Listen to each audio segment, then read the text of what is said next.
So today, let's talk about Bob Dylan's Blowin' in the Wind. It's one of those songs that feels so incredibly simple, yet at the same time impossibly deep. And of course, it's famous for asking a lot of questions, but not really giving any answers. And that's really the big question we're tackling here, isn't it? How did this song, a song that's basically just a list of questions, end up becoming one of the most powerful anthems of all time?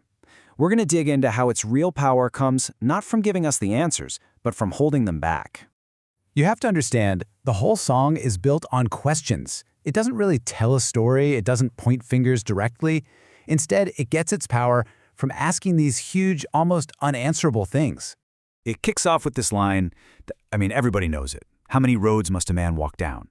And this isn't just about travel, right? It's this powerful gut punch against waiting for justice, a demand to be seen as a human being. It's asking, how long do we have to wait? And then you get this image of a white dove, the classic symbol for peace. And this question, it just paints this picture of a long, exhausting journey. It's asking, when does the struggle for peace finally get to rest? And then, bam, it gets even more blunt. It's just a straight-up question about the endless cycle of war. How many times do we have to go through this? It's a question that, let's be honest, feels just as relevant now as it did back then. So you see what's happening here? The repetition of how many, over and over. That's not just a catchy lyric. It's a way of building pressure, of forcing you to see that these aren't just one-off problems. It's a pattern of injustice that we, as a society, have somehow learned to live with. Okay, so a song this powerful doesn't just pop out of nowhere, right? To really get why it hit so hard, you have to look at the exact moment in history it was born into. It was an explosion. And if you look at the timeline, the timing was just perfect. You've got the folk revival making it cool to write political songs. Dylan writes it in '62. Then, in '63, it becomes this defining moment at the March on Washington. And just a year later, the Civil Rights Act is passed. It was the absolute right song at the absolute right time. And that's the key, really. This wasn't some dry political speech or boring memo. It tacked into the feeling of the time. It captured this incredible moral urgency that was in the air and gave it a voice.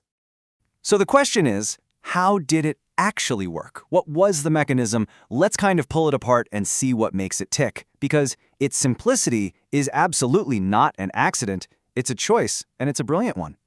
Just look at the language here. On one side, you have all this political jargon, right? Legislation, policy, words that can feel distant. And on the other side, the words the song uses: roads, doves, the sky, the sea. By using these simple, universal images, the song opens the door for everyone. You don't need a political science degree to get it. So it really boils down to 4 key things. First, the language is super plain, so anyone can jump in. Second, the images are universal. A dove means peace pretty much everywhere. Third, those repeating questions keep building and building that moral weight. And finally, it's just so easy to remember and sing along to. That's absolutely crucial if you want to create an anthem. And there's a word for this, right? It's minimalism.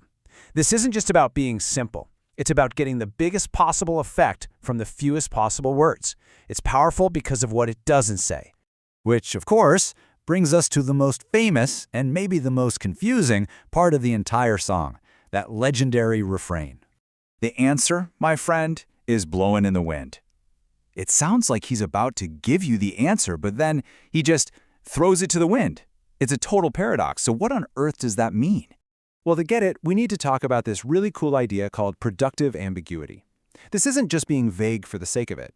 It's a deliberate choice to have more than one possible meaning.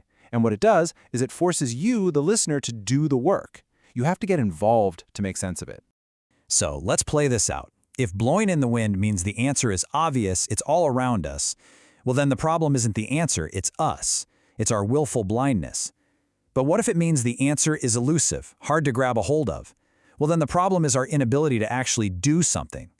Or maybe it means the answer is just a simple, natural truth. Then the problem is all the complicated excuses we invent to avoid it. See the pattern? No matter how you slice it, the problem always comes back to us. And that, right there, is the absolute genius of this song. Its ambiguity isn't a bug, it's the entire feature. By refusing to give us a clean, easy answer, it takes the moral responsibility for all those questions and puts it right on our shoulders. So in the end, the song pulls its own trick on us. It doesn't offer a nice, tidy conclusion. It just leaves us with a final challenge. It gave us the questions, and it made the responsibility ours. The only real question left is, what are we going to do with it?